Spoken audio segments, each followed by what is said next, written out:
Good morning. Welcome to Teacher Tip Tuesday. My name is Sarah Mendoza, and I wanted to share just a tip with you that might help you today for the rest of this week and hopefully throughout this school year, because this year is the most different school year we've ever had as educators. I want to begin with taking you back to when the pandemic first started and how I, in my heart of hearts, had so much hope and truly felt like, wow, this is it. We're going to get it right.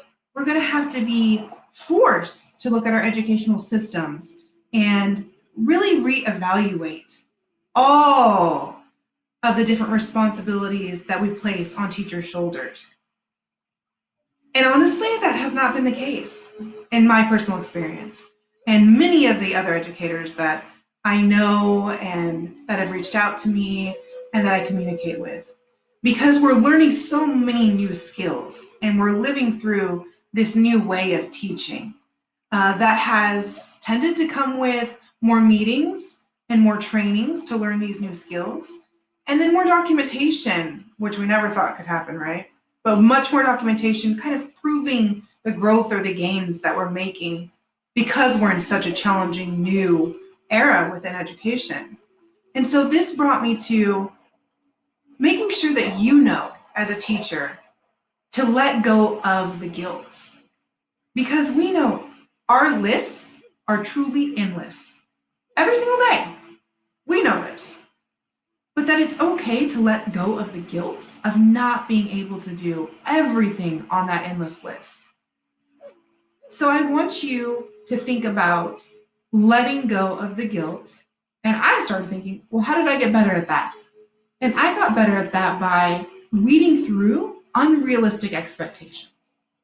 And I truly believe that now more than ever, teachers need administrators to advocate, and teachers themselves need to speak up to express when there are truly unrealistic expectations, to gain insight, to gain clarity, and to overall gain more peace for yourself as an educator. And so I read something the other day that really resonated with me. And I'd like to share it with you so that you can keep it in mind moving forward. So you know those times, we all have them during the week as a teacher, where you just feel like you just dropped the ball. Know when the ball you dropped is glass or rubber. Think about when you dropped the ball and you feel like you've dropped the ball.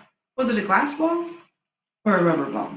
And that just hit me and really resonated with me because I thought, wow, of course, none of us want to go around dropping glass balls. And what that created for me was the thought of, wow, there are many more rubber balls, honestly, than there are glass balls. So our glass balls being those very high priority, high leverage accomplishments or deliverables. And then the rubber balls being maybe that fourth or fifth meeting of the week, or that 12th piece of documentation that you just can't get to because you've already worked till 7. Know when you feel like you're dropping the ball to ask yourself, is it a glass ball or a rubber ball? And when it's a rubber ball, do what we do as educators. We bounce back. We're flexible, we're adaptive, and we always bounce back. So I want you to take with you this week to remember, let go of the guilt by weeding through unrealistic expectations and advocating for yourself and your time. And when you feel like you've dropped the ball, ask yourself, was it a glass ball or a rubber? I hope you have an incredible rest of your week. And I can't wait to hear from you and connect with you again.